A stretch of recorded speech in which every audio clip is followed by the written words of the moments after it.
de Mitterrand au pouvoir, le SDEC, le SDECE, le service de documentation extérieure et de contre-espionnage. Donc je suis allé et j'étais ravi de ce que j'ai vu. Et tout de suite après cette visite, j'ai fait une demande pour entrer au SDEC. J'ai été accepté au bout de 6 mois, 6 mois d'enquête, etc. Je précise que le fait d'avoir été en contact, même de quelques instants, en tout cas d'une journée, avec un ancien du KGB ou un communiste, c'était terminé. Et Sergueï, c'est un de mes anciens opposants, enfin... un ennemi. Un ancien ennemi, oui, voilà, c'est un tout à ennemi. fait. On était dans les tranchées opposées. C'est ça qui est incroyable. De la lutte idéologique. C'est un ami. Oui, voilà. C'est un ami. C'est pour ça, d'ailleurs, je te ferai une petite remarque. Tu as une montre en argent qui tape sur la table. Et ça va nous pourrir toute l'émission si tu continues comme ça. C'est ça. J'ai fait 14 ans de télévision. Donc, je vais prendre autre. Donc, je suis entré à la DGSE, au SDEC d'abord et la DGSE ensuite, en 1977. Je suis allé en Éthiopie, au Pakistan, en Afrique d'ailleurs, francophone et même anglophone. J'ai fait quelques séjours aux États-Unis. Bref, j'ai voyagé pas mal, quoi. Bon, voilà, c'est bien. Voilà. Bon, c'est tout, j'arrête là. Non, mais c'est très bien, c'est très bien. Alors, je vais résumer un tout petit peu les séries sans spoiler, comme on dit maintenant. Alors, sauf les Québécois, parce que vous savez, ils traduisent tout. Oui. Donc, je vais faire le pitch, comme on dit maintenant. Alors, The Americans, c'est l'histoire, vous me dites si je me trompe, hein, c'est l'histoire de 2 espions russes qui sont infiltrés, le terme est correct, c'est ça, hein? Nous, on parle de clandestins, on parle des illégaux. Oui. Pour nous, le terme, c'est illégaux. Les illégaux. On verra ça tout à l'heure. Je l'expliquerai pourquoi on les appelle comme ça. On va le voir après. Donc, ce sont 2 espions russes qui... Donc, un couple. Un couple, hein, qui vivent, comment dirais-je, aux États-Unis. Et alors, ils mangent américain, ils parlent américain, bien entendu, ils dansent américain, ils s'habillent comme les Américains, ils chantent des chansons américaines, etc. Enfin, bref, ils font tout comme les Américains. Leur couverture est d'ailleurs si parfaite que leurs enfants même ignorent qu'ils sont des espions, donc des clandestins. C'est ça. Donc c'est l'histoire de... C'est pour moi une série qui est vraiment dans mes 10 meilleures séries de ces derniers temps. Je suis d'accord. Vraiment, c'est une très très très bonne série, très agréable à regarder. Et puis, alors, le Bureau des légendes. Alors, le Bureau des légendes, c'est un peu différent. Alors, je précise néanmoins que The American a été fait par un ancien de la CIA. Le Bureau des légendes, lui, se veut très réaliste et il raconte donc ce qu'on appelle le Bureau des légendes. Alors pour moi, le Bureau des légendes, avant de voir la série, je croyais que c'était les espions légendaires, hein, mais non, pas du tout. Ce sont donc les espions qui vivent sous légende, c'est-à-dire sous couverture en quelque sorte. Vous me direz tout à l'heure si je me trompe. Il y a aussi qui s'appelle les clandestins, les clandés. Oui, c'est les clandés, voilà. Mais on va expliquer ça tout après. Oui, juste après. Une petite parenthèse. Oui, sauf que le Bureau des légendes, je n'ai jamais entendu parler de ça quand j'étais à la DGSE. Ça n'existe pas. Ça n'existe pas. Ça, je commence. Allez, on casse les mythes. Allez, on casse les mythes. Bon, bref, ce sont des gens qui... c'est un service qui dirige et forme des gens qui opèrent à l'étranger pour repérer des cibles qui pourraient éventuellement fournir des renseignements, des gens que vous pourrez retourner. Hein, donc vous êtes en fait des salauds, quoi, si j'ose dire. Hein, mais si, osez, les espions sont les salauds et les officiers traitants sont des salauds. Vous essayez de faire trahir les gens. Bah oui, on va amener les gens vers l'échafaud. Le Bureau des légendes, c'est une série française, bien entendu, faite par Rochant, et qui est une série qui a une très grosse cote. Moi, j'aime bien aussi le Bureau des légendes. J'adore. C'est une bonne série. Peut-être pas aussi bien, je trouve, que The American, mais vraiment, il faut voir les deux, et je vous invite à voir les deux. Alors, pour qu'on se comprenne bien et que, comment dirais-je, on comprenne bien les choses, dites-nous ce qu'est un noté, un clandestin, un honorable correspondant. C'est pas un agent, mais enfin c'est quelqu'un qui travaille quand même pour vous. Ça fait partie du système, de l'écosystème, voilà. D'un analyste qui n'est pas un informaticien. Expliquez-nous tout ça. Je laisse d'abord François. Alors, je ne parlerai pas de l'espion, mais je parlerai de l'OT, de l'officier traitant. Oui. C'est un monsieur, d'abord on apprend à l'être, et qu'on fait beaucoup de psychologie dans la formation, qui apprend à faire trahir une autre personne, et cette autre personne qui trahit s'appelle un agent. Une taupe. Oui. Voilà pour la définition de l'officier traitant. L'agent, c'est celui qui va aller au contact même d'une autre personne ou d'une structure qui intéresse le gouvernement ou une entreprise par l'intermédiaire du gouvernement. Donc voilà ce que c'est qu'un agent. C'est l'agent qui prend beaucoup plus de risques que l'espion, que l'officier traitant.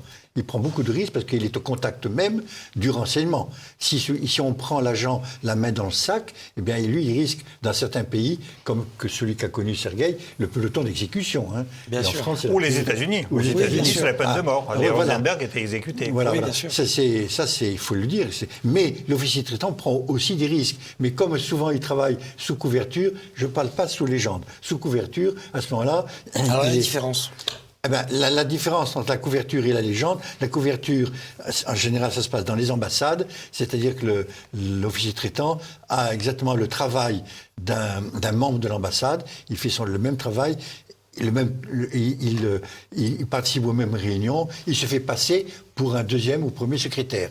Mais ce n'est pas... diplomate. D'accord. Et pour un diplomate, il est dans l'annuaire diplomatique. Sciences Po, on va dire. Alors, l'honorable correspondant. Alors, l'honorable correspondant, c'est tout le temps un monsieur de la même nationalité que l'officier traitant. L'officier traitant et l'honorable correspondant, ils sont tous les deux français, enfin, ce qui me concerne, et il aide l'honorable correspondant, j'aime bien ce terme, honorable correspondant, oui, bien sûr. C'est vrai, il aide l'officier traitant à faire son travail, c'est-à-dire qu'il va prêter un local, il va prêter une voiture, il va lui faciliter l'entrée dans une banque, il va lui faciliter l'obtention d'une carte de crédit sous un faux nom, par exemple. Ça, c'est pas facile d'avoir une fausse carte de crédit. Donc, voilà ce qu'est l'officier traitant. Il n'est pas rémunéré. D'accord. Mais on peut l'inviter, bon, bien sûr, à des repas. On peut même lui accorder, à sa demande, une distinction honorifique, comme la Légion d'honneur ou le Mérite national. Ouais. Ça, aucun problème. On aime bien les médailles en France. Mais oui, voilà. L'analyste.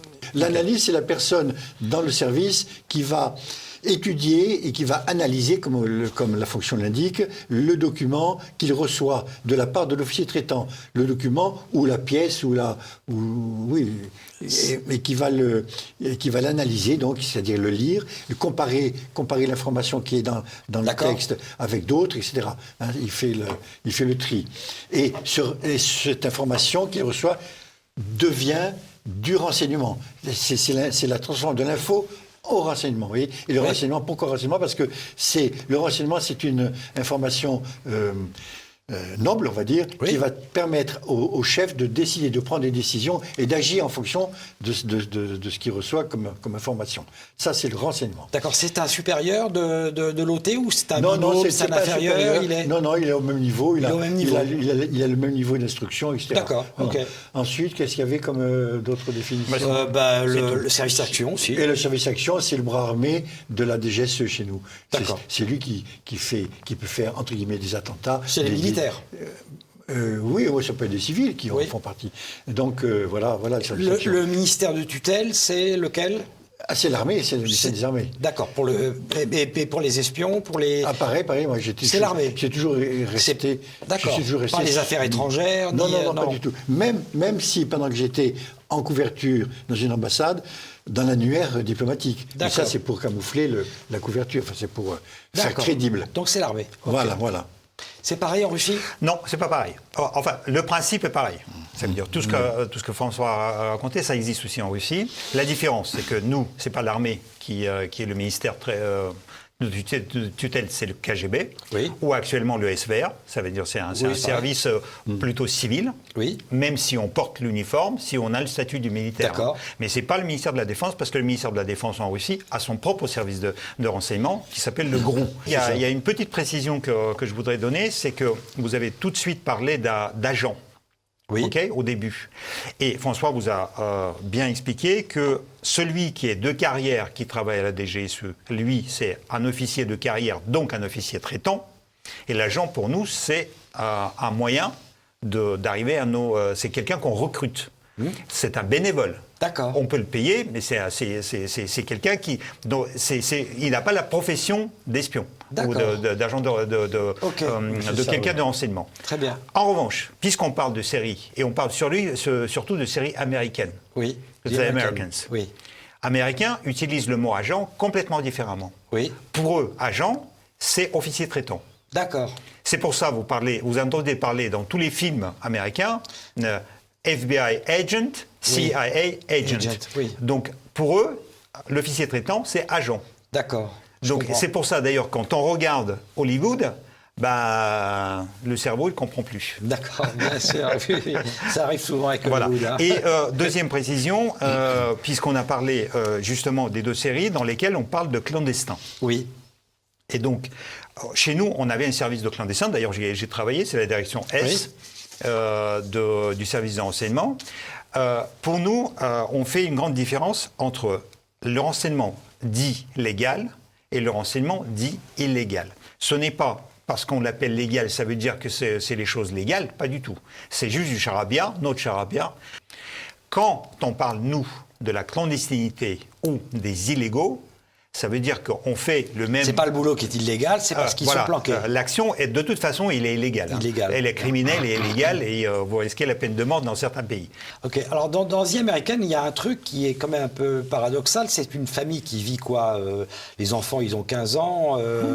Ce qui est extraordinaire, c'est que les enfants, la fille va au temple, alors qu'eux, ils ne sont pas croyants, ils sont militants communistes. Hein. Oui. Le fils joue au baseball. Oui. Eux, ils vivent 20 ans. Et vous dites dans le livre que c'est pas possible. Lui, il dit ça. Il dit que c'est pas possible. Oui, je précise, je parlais de légende à ce moment-là. Ouais. C'est différent. D'accord. Travailler sous légende pendant des années, pour moi, c'est impossible. C'est ce qu'on fait, nous, chez les illégaux. Oui. La légende, pour moi, ça veut dire faire du théâtre pendant une année, mais en continu. Ah non, eux, c'est 20 ans, hein. Enfin, c'est 15 ans. Hein. C'est ça. Oui, donc, c'est la différence. Voilà. C'est la différence. Pour les Français, c'est quelque chose de ponctuel. D'accord. François l'a joué. Hein. C'est pas ce qu'on appelle sous couverture, donc, du coup. Non, c'est différent. Couverture, c'est l'ambassade. C'est l'ambassade. Couverture, en gros, vous avez votre propre identité.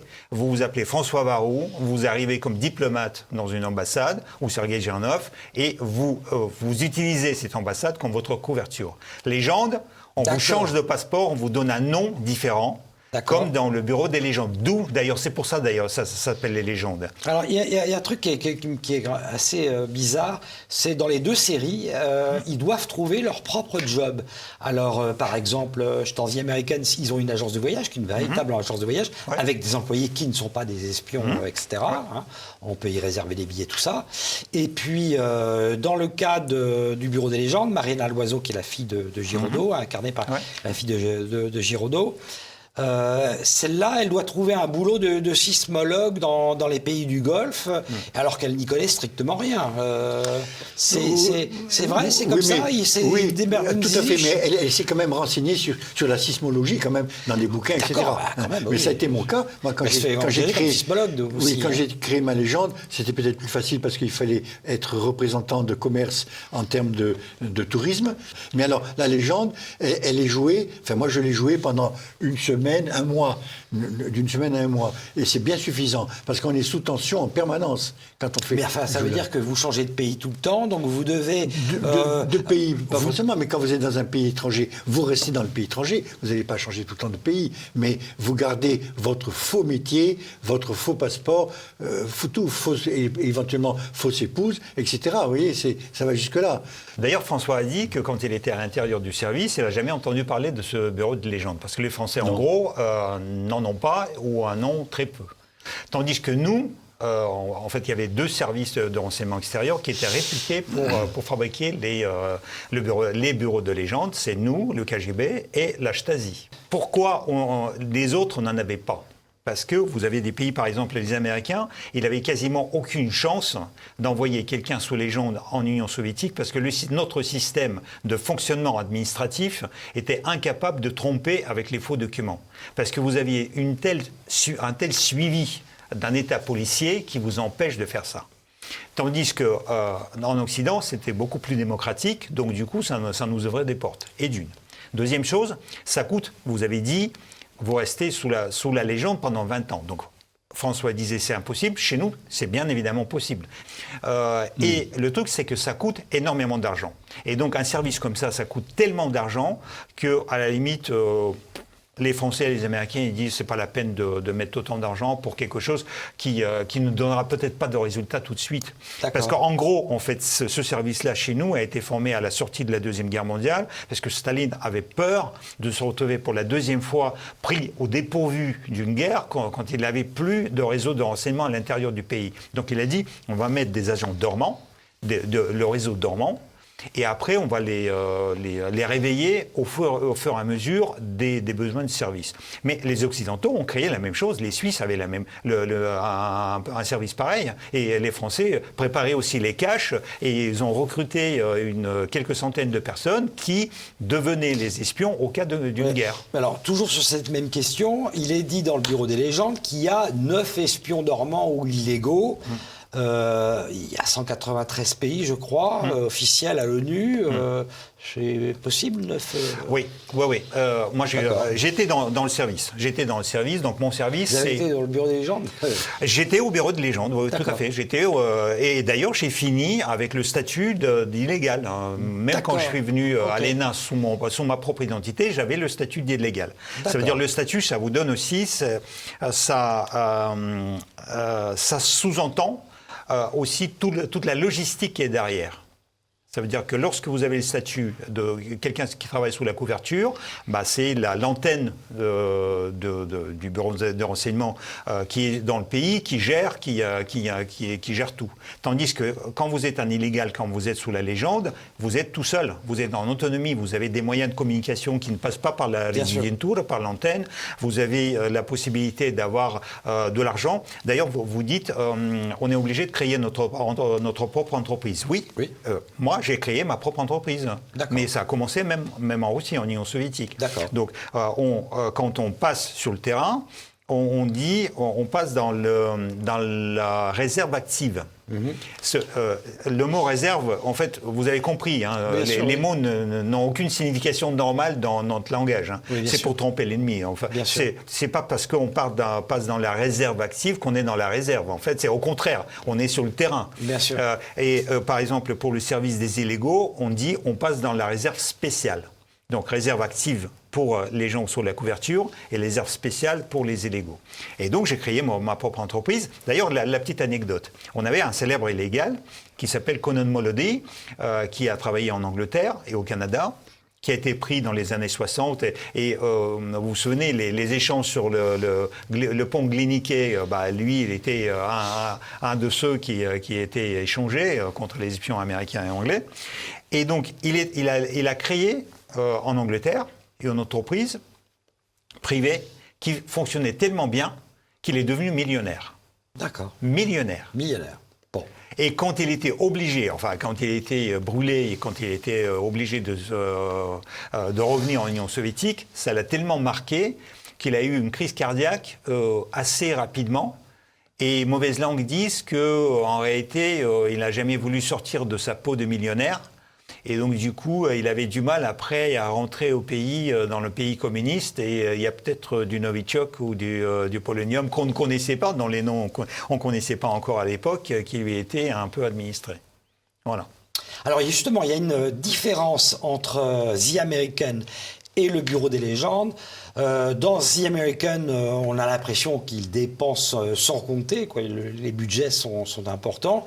Alors que dans le Bureau des légendes, toute action est créditée en réunion de crise. On parle d'une exfiltration, combien ça coûte? 30 000 €. Et puis après, il faudra compter 10 000 € pour l'interrogatoire parce qu'il y a les frais médicaux. Parce que une fois qu'on a torturé le bonhomme, il faut quand même assurer de le remettre sur pied. Donc, et ça coûte. Donc, ils budgètent tout comme ça. C'est réaliste ou pas? Et est-ce qu'on a des budgets de misère alors, en France? je ne veux pas amoindrir le travail que j'ai fait, bien sûr, mais je n'ai jamais entendu parler de ces problèmes-là. Alors, autant dans la série des légendes, dans le Bureau des légendes, on parle budget, combien coûte une opération. Moi, quand je suis allé aux États-Unis ou en Éthiopie, au Pakistan, je n'ai jamais demandé combien ça a coûté. Mais c'est tout. Et de l'argent privé, peut-être, non? D'argent privé, qu'est-ce que vous entendez par privé? Je sais pas, moi Non, ça, c'est l'argent j'ai connu un chef mercenaire belge très connu. Oui, hein. d'accord, attendez. Je ne dirai pas son nom, mais il est très très connu, Oui. mondialement connu, Non, d'accord. dirais-je. Lui, il était payé par Total pour faire des coups d'État en Ok, Afrique. ok, quoi, non, hein. mais il n'y a Parce pas de- qu'il fallait négocier Non, un mais contrat je sais, plus avantageux. Je comprends quoi. tout à fait. Il n'y a pas de mercenaire chez nous. Le mercenaire, il est indépendant. Enfin, il n'est payé pas. Il n'est pas payé par D'ailleurs, l'État. hein. Bien sûr, mais mercenariat tout ça se est, faisait quand même avec est illégal. les services secrets, je pense. Oui, non d'accord, mais oui, les services secrets donnaient peut-être de l'argent à ce pseudo-mercenaire, mais on l'appelait pas comme ça. On l'appelle tout ce qu'on voudra, mais c'est pas Un honorable correspondant. par exemple, qui n'est pas payé. Qui n'est pas payé. Voilà. Non, non. La question d'argent ne se pose pas. Évidemment, Non. est-ce que c'est un avantage? Je ne sais pas. En tout cas, on est libre. C'est très catholique, ça. On ne parle pas d'argent. Ben hein. oui, mais c'est comme Et ça. alors, vous qui n'êtes pas de catholique en Russie, on parle Ah, bah, d'argent, d'accord. on n'est absolument pas catholique, donc c'est open bar. C'est open bar. Et en gros, si vous avez un pays démocratique dans lequel les budgets sont votés par le Parlement, alors là, c'est le Parlement qui décide. Donc du coup, par exemple, pour les États-Unis, la CIA, ANB, FBI, tout le monde connaît le montant du budget de ces agences. Chez nous, personne ne connaît rien. Et bien évidemment, là je partage l'avis de François, l'argent ça se décide par rapport à la valeur de la source, par rapport à la valeur de l'information. Si vous avez quelqu'un qui travaille dans la Maison Blanche, on peut lui apporter 1 million en cash dans une valise, il n'y a aucun problème. Et on trouvera bien ce million. Et d'ailleurs, même quand on crée une entreprise, si elle rapporte, si elle fonctionne, c'est très bien parce que ça crée une vraie couverture. Mais on peut créer une entreprise bidon qui ne va rien faire et on va injecter de l'argent de l'extérieur parce qu'on ne voudra pas que l'illégal sur le terrain ou le couple d'illégaux passe leur temps trop à faire fonctionner l'entreprise. Parce qu'il faut quand même qu'ils fassent d'abord le métier de renseignement. D'accord. Bon, écoutez, je vous propose de nous retrouver dans une seconde partie pour parler, bien évidemment, du métier d'espion et de votre livre KGB, DGSE, 2 espions face à face, et d'évoquer ça en miroir avec 2 séries, The American et Le Bureau des légendes. Merci. Volontiers.